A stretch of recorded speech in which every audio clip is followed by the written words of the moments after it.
किसी ने बड़े कमाल की बात कही है कि यदि कोई किसी के साथ गलत कर रहा है तो उसे अपनी बारी का इंतजार करने दीजिए, क्योंकि जब किस्मत तमाचा मारती है तो मुंह पर नहीं रूह पर आकर लगती है। दोस्तों, ये बहुत छोटी सी कहानी है एक सेठ जी की।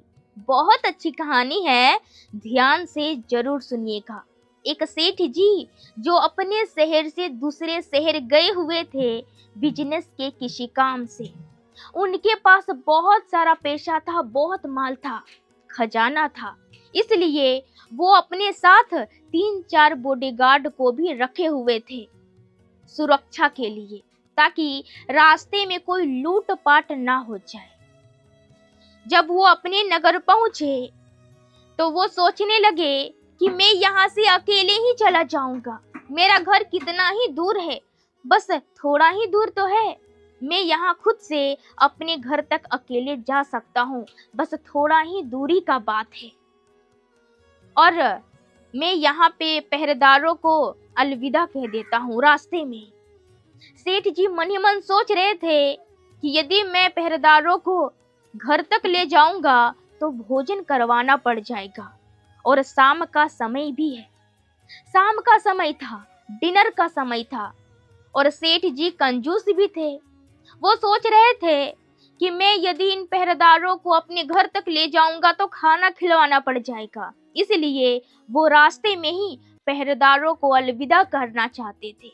सेठ जी पहरेदार से कहें कि आपका बहुत बहुत धन्यवाद, आपके साथ यात्रा बहुत ही अच्छा रहा, और जब भी मुझे भविष्य में आपकी जरूरत पड़ेगी तो मैं आपको याद जरूर करूंगा।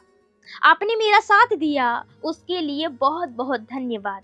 तो पहरेदार कहें कि ठीक है, सेठ जी यहाँ से घर तक अकेले ही जाना चाहते हैं तो चले जाएं। और जो 3-4 पहरेदार थे वो वहां से लौट गए, और सेठ जी वहां से अपने घर की ओर जाने लगे। सेठ जी बहुत खुश थे, बड़ा ही मस्ती से चल रहे थे। सेठ जी का ट्रिप बहुत अच्छा था, इसलिए वो बहुत ज्यादा खुश थे। लेकिन थोड़ा ही दूर गए, वैसे ही सेठ जी को 60 डाकुओं ने घेर लिया। अब सेठ जी बहुत डर गए और डर के मारे गली में छिपकर बैठ गए। सेठ जी इतना डर गए थे कि उनका कलेजा कांपने लगा, और 60 डाकुओं बंदूक के नोक पर सेठ जी को कहें कि सब निकालो, जितना भी माल है सब निकालो। अब सेठ जी सोच रहे हैं कि ये मैंने क्या कर दिया, सारी कंजूसी की वजह से ऐसा हो गया है। डाकू बंदूक के नोक पर सेठ जी को बार बार कह रहे थे कि जितना भी तुम्हारे पास माल है सब निकालो। सेठ जी बहुत डर गए, बहुत घबरा गए, और वो अपने बैग में से एक एक करके सारा माल, सारा खजाना निकालने लगे, और सभी डाकुओं को बड़ा ही ध्यान से देखने लगे और उन्हें पहचानने की कोशिश करने लगे।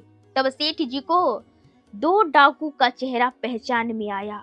तब सेठ जी कहें, अरे वो सिंटू तुम? और दूसरे डाकू को कहें कि अरे वो मिंटू तुम दोनों हमारे यहाँ काम करते थे ना। तब सिंटू मिंटू को लगने लगा कि सेठ जी हमें पहचान गए हैं। वो लोग अपने चेहरे को नकाब लगाए हुए थे। वो अपने चेहरे पे से नकाब हटाते हैं और सेठ जी को कहते हैं, सेठ जी क्या हाल है? और वो दोनों सिंटू मिंटू डाकू अपने बाकी डाकू साथियों से कहते हैं कि अरे ओ भाई, इनको मत लूटो, ये मेरे पुराने सेठ जी हैं, मैंने इनका यहाँ काम किया है, इनका नमक खाया है, हम इनको नहीं लूट सकते हैं, इनको मत लूटो।